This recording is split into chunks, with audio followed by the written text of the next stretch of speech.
Greetings, ladies and laddies, and welcome back to one of the coolest projects I have undertaken yet.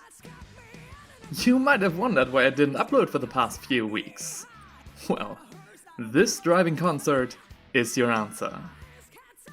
Not too long ago, I was visiting Groningen, a city in the Netherlands, and spent way too much money in a local games workshop, and purchased the GOFF ROCKER, among other things. The clerk actually sweet-talked me, although I knew that this git by himself wouldn't make for that interesting content. And here's the part where my imagination truly went off the rails. I wanted to give our king a formidable chariot to ride into battle, and as always, eBay had got me covered.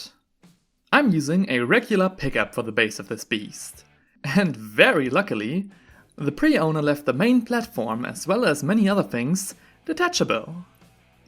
This is great news, as I want to give this vehicle a heavy makeover. Of course, I didn't want to get going completely blind, so I made this sketch first. I want to turn the platform around and have it elevated a bit, making it the main stage for our GOFF ROCKER. The gangways will lead up to two smaller secondary platforms for any other possible band members to play on.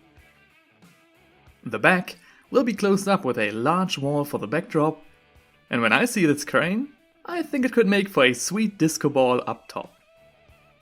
Although his compartment is now at the back, I still want the driver next to the engine in his own cockpit, and for the gunner, I'm thinking maybe give him one of these shirt cannons?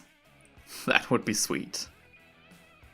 All in all, there's some great potential here, and now that we have the plan laid out, what are we waiting for? This project is gonna need a whole lot of support beams. Fortunately, I have a couple.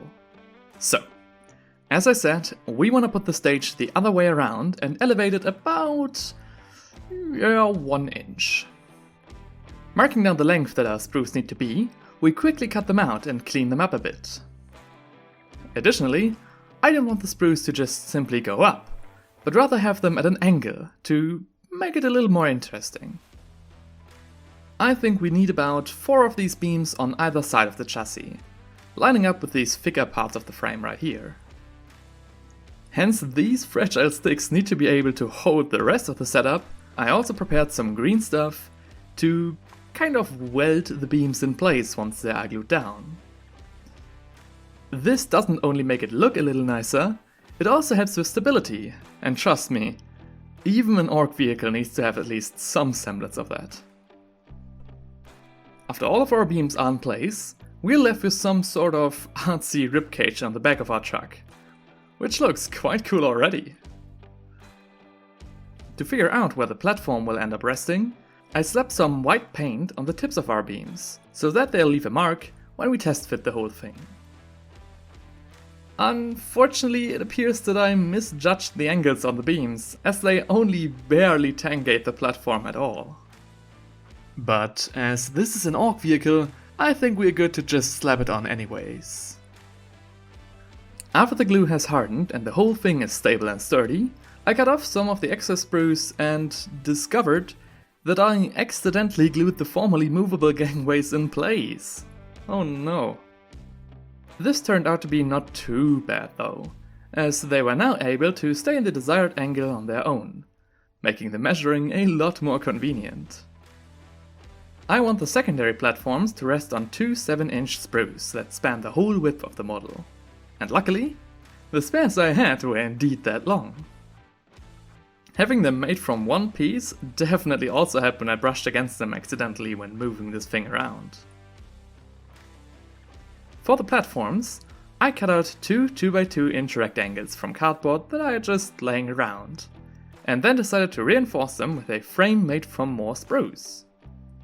This will give the whole thing a lot more substance and hide the fact that we are just using cardboard here. I reckon that the secondaries should be approximately 2 inches in height from the base. I know, it's huge, but I'm sure we can make it work. Just as with the sprues in the beginning, I don't want them to just go vertically up. so I filed down the base to give them somewhat of an interesting angle. Giving the beams some proper support while the glue hardened, I think we're off to a great start here. I gave the second pair an even wider angle to really get the most wingspan possible, and after they too had some time to dry, it's time to put them to the test. And it works! Although a bit wonky, the first platform is ready to be glued in place. Now that we know how it works, it's a fairly quick process to replicate all of this on the other side of our truck, so that we end up with both of our secondary platforms in the air, just looking great. But of course, we are not quite done here, as I think that this metal scaffolding could really use a lot more bracings. This was difficult, but definitely a lot of fun with a great result. And I'm honestly surprised how quickly we can improve the look by just trying a little harder. I also took some time in between the steps and mounted this lion from an old High Elven chariot on the motor here, because the old Mercedes star apparently broke off. Now it's time for the backdrop of our stage. I want to have it at least this high. Mostly eyeballing it again, we quickly cut another rectangle from our cardboard and test mount it. Small adjustments later and it works. When it comes to gluing it in place though, I discovered that the gap is a lot wider than I thought. And if I was to push it down into a narrower gap, the whole thing would just look crooked and bad. So I took one more strip of cardboard and used it to make the whole thing thick enough to fill the upper gap and stand upright. As just a blank metal sheet would look really boring, we now come to a bit of accessorizing, starting with 4 broad strips of cardboard, similar to the sheets on the stage. After that, I made a handful of smaller shapes and just stuck them on randomly, to achieve the look of typical Orcish craftsmanship. Now it's time for our disco crane. I knew that I wanted to use one of the squares of the former cockpit to hold a small tower with the crane on top. And after preparing 4 long sprues for the base here, I think this left bay will do just fine. As I hoped, gluing in the first 3 pillars went without difficulties, but with the 4th one, I did encounter a problem, as I overlooked this hole in the floor where the engine would usually peek through. Well, Orcish problems need Orcish solutions, so I think I'll just slap that bad boy on this ledge right here. And with that, the base of the tower is already done, and we can move on to more accessorizing again. Just as with the construction of the secondary platforms, I prepared a lot of smaller sprues, filing them down to have opposing angles on either side, and then carefully putting them in as some sort of crude but really cool bracings between the main pillars. I do love the result, but hot damn does it look flimsy. We better give the glue some more time to properly dry here, in which I want to turn my attention to the secondary platforms again, as they do look a bit boring right now. Using just a few slim strips of cardboard, we give them the look of assembled planks, enhancing their look immediately. The tower now surely is sturdy enough to be worked on again, so I cut out another platform and basically gave it the same treatment as before. Only that this time I took some chocolate packaging and glued it on to simulate corrugated iron. Mounting it atop the tower meant that we were ready for the crane.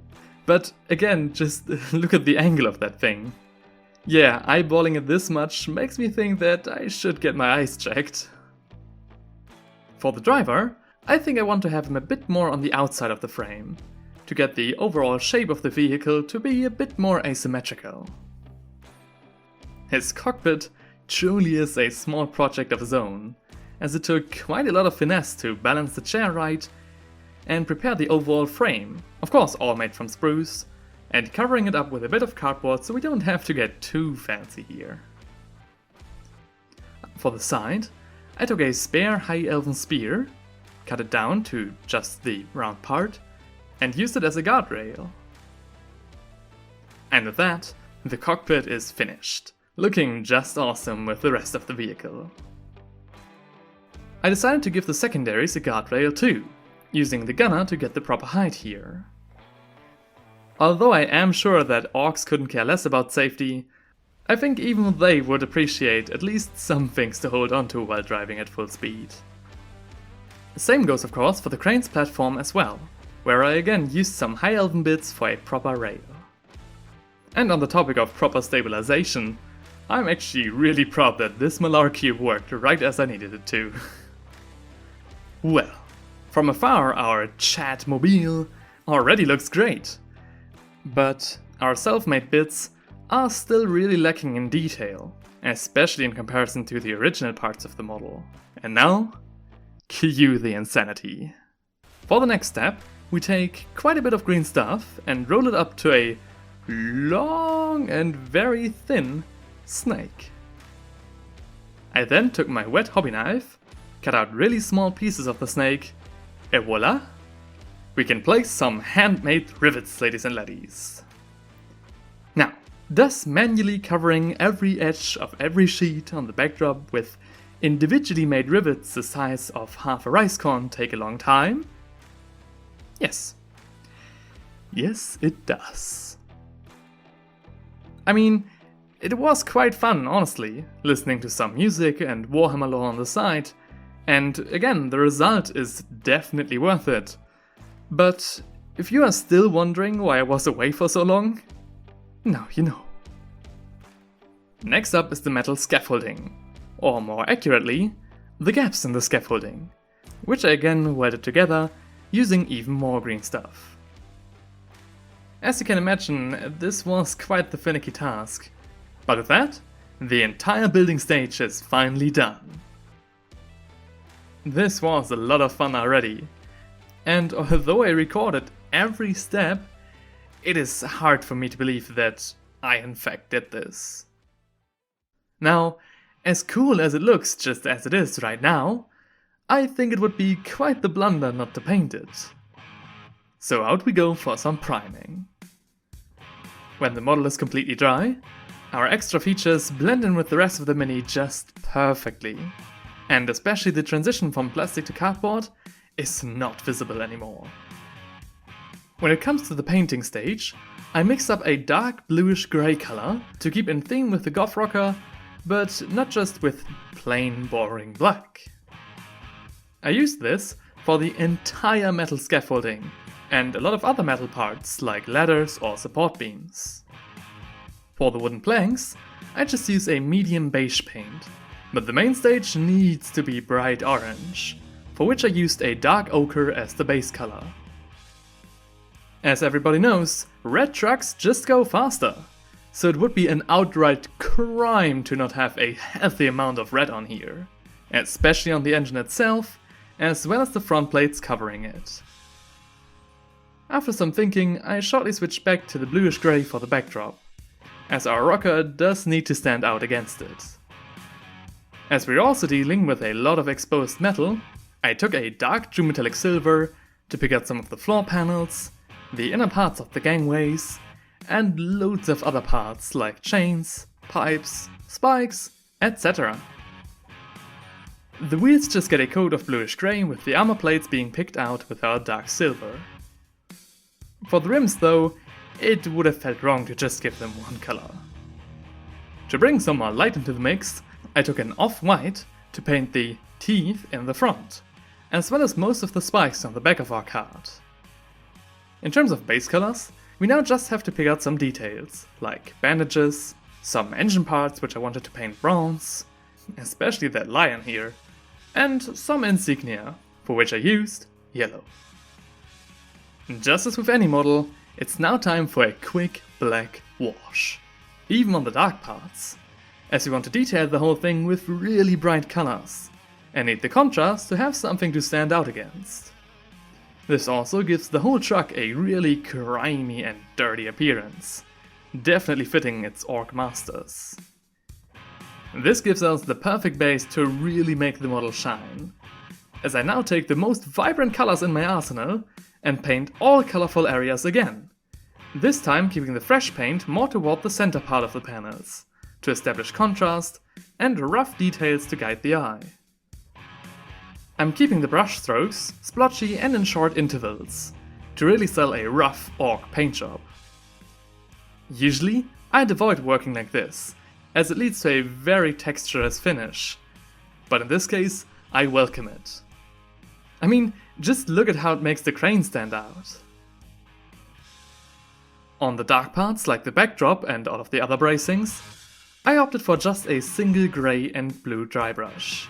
After which it's definitely time for some detailing, like some simple edge highlighting, but also a lot of really fun stuff. Like a freehand of the icon of Gork, or Mork, and of course some rough checkerboard patterns. After all, what would the orcs be without it? I also tried my luck with some flames on the engine. And if you now think that I would excuse my poor work with the simple nature of the orcs in the lore, then I can only tell you, you're goddamn right. Finally, the truck is done, boasting a great color scheme and some sweet playful details. But of course, we can't forget about our orcish crew, and who says that we can't have fun with them as well? First up, we start with the skin of the orcs, working our way up from a dark forest to a vibrant poison green. I even used some contrast paint, which honestly did help a lot in making it look more warm and alive. Skin is definitely one of my favorite things to paint, although I think that I really pushed it with the contrast here. Now it's time for the clothing. Here I really want to keep the illusion of shiny leather by referencing the real life reflections on the shiny base, picking them out with first a medium grey, and then some small harsh white lines where the light gets reflected the most. After that, it was time for some details like his belt, metal ornaments, and of course, his iconic guitar, which honestly was quite a pain. When it came to his checkerboard pattern, I first made a rough sketch of the overall design and only sharpened the lines with a fine brush later, using white and black respectively. When repeating the same process on his headband, I also used the red for his speaker squig, which went well, although I messed up the highlights and just left it as it was. Now, the driver wasn't that interesting. I just gave him some simple clothing and a blue cap, like a normal bus driver. But for the gunner, I abandoned the shirt cannon idea and rather painted him up like a backstage security guard. Nothing spectacular here, but my favorite was naming his gun ID check with a double K and painting the word security on his helmet. Perfect. Now I just picked out the rest of the facial features and we're done! The show can begin.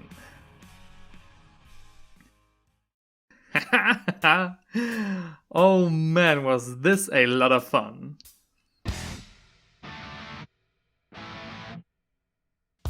I'm just absolutely hyped and I hope that you guys are too.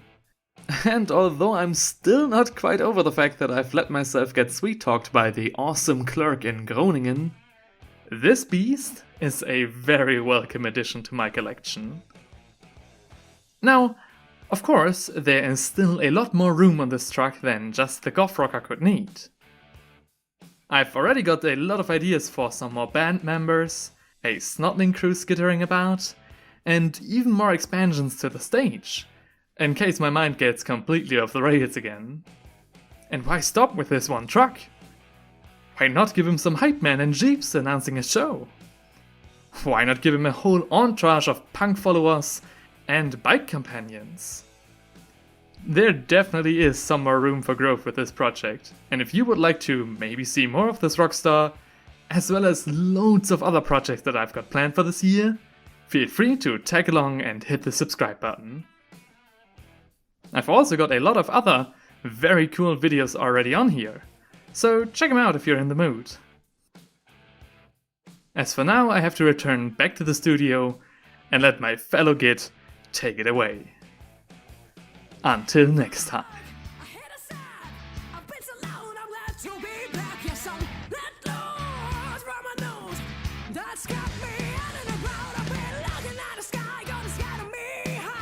Got a hearse that I never died. I've got